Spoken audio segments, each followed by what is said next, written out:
വാഴയിലയിൽ കിടക്കുന്ന ബീഫിനെ കണ്ടില്ലേ? ഇതിനെ നമുക്ക് ചില്ലിയാക്കി എടുക്കാം കേട്ടോ. നല്ല ടേസ്റ്റി ആയിട്ട് നല്ല അടിപൊളി ഒരു ബീഫ് ചില്ലിൻ്റെ റെസിപ്പി കാണിച്ചു തരാം.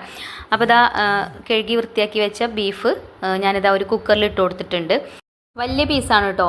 ഒറ്റ പീസാക്കിയിട്ട് നല്ല എല്ലില്ലാത്ത പീസ് നോക്കിയിട്ട് എടുക്കുകയാണെങ്കിൽ അങ്ങനെ എടുത്താലും മതി. ഇത് നമുക്ക് ഉളുഹിയത്തിന് കിട്ടിയ ബീഫാട്ടോ. അപ്പം നമ്മൾ കട്ട് ചെയ്തതല്ല, നമുക്ക് കിട്ടിയപ്പോൾ തന്നെ എങ്ങനെയാണ്.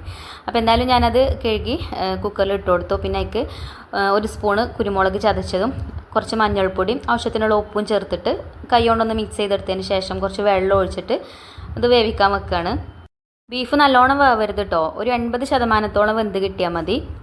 അപ്പോൾ ഞാനിവിടെ ഹൈ ഫ്ലെയിമിലിട്ടിട്ട് 4 വിസിലും അടുപ്പിച്ചു, ലോ ഫ്ലെയിമിലിട്ടിട്ട് 2 വിസിലും അടുപ്പിച്ചു കേട്ടോ. പിന്നെ ആ പ്രഷറൊക്കെ പോയതിന് ശേഷം കുക്കർ തുറന്ന് നോക്കിയപ്പോൾ ആ ബീഫ് നമുക്ക് പാകത്ത് വേവിനായിട്ട് കിട്ടിയിട്ടുണ്ട്. ഓവറായിട്ട് വെന്ത് കിട്ടിയാൽ ഇതേപോലെ നമ്മൾ കട്ട് ചെയ്തെടുക്കുന്ന സമയത്ത് പൊടിഞ്ഞു പോകും. അപ്പോൾ നമുക്ക് ഇഷ്ടമുള്ള ഷേപ്പിൽ കട്ട് ചെയ്തെടുക്കാം കേട്ടോ.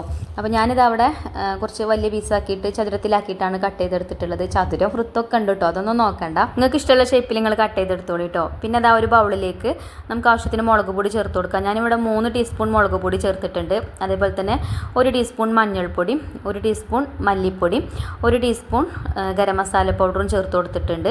ഇനി നമുക്ക് ഇതിലേക്ക് ആവശ്യത്തിനുള്ള ഉപ്പ് ചേർത്ത് കൊടുക്കാം. ഉപ്പ് നമ്മൾ ബീഫ് വേവിച്ചപ്പോൾ ചേർത്തതാണ് കേട്ടോ, അപ്പോൾ അതിനനുസരിച്ചിട്ട് ചേർത്ത് കൊടുക്കാം. പിന്നെ അതാ ഞാൻ ഇതിലേക്ക് 1 സ്പൂണ് ഇഞ്ചി വെളുത്തുള്ളി പേസ്റ്റും കൂടെ ചേർത്തിട്ടുണ്ട്. ഇനി കോൺഫ്ലവർ ഉണ്ടെങ്കിൽ ഒരു 1.5 സ്പൂൺ കോൺഫ്ലവർ ചേർക്കാം കേട്ടോ. കോൺഫ്ലവർ ഇല്ലെങ്കിൽ അരിപ്പൊടി ചേർത്താലും മതി.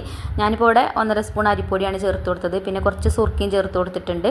പിന്നെ ഒരു കോഴിമുട്ടയും ചേർത്ത് കൈ കൊണ്ട് നല്ലോണം ഒന്ന് മിക്സ് ചെയ്തെടുക്കുന്നുണ്ട്.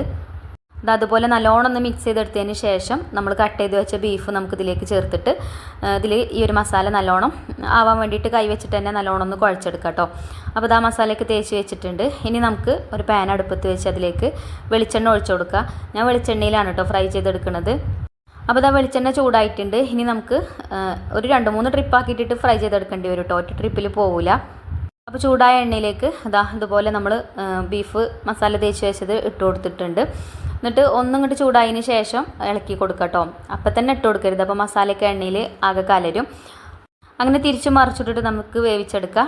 പിന്നെ കറിവേപ്പിൻ്റെ ഇല ചേർത്ത് കൊടുക്കുക. കറിവേപ്പിൻ്റെ ഇലക്ക് പകരം മല്ലിയില അരിഞ്ഞത് ചേർത്താലും മതി കേട്ടോ. അപ്പോൾ നല്ല അടിപൊളി ടേസ്റ്റാണ്.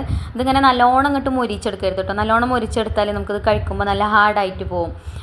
കുറച്ച് സോഫ്റ്റ് ആയിട്ടാണ് കേട്ടോ കിട്ടേണ്ടത്.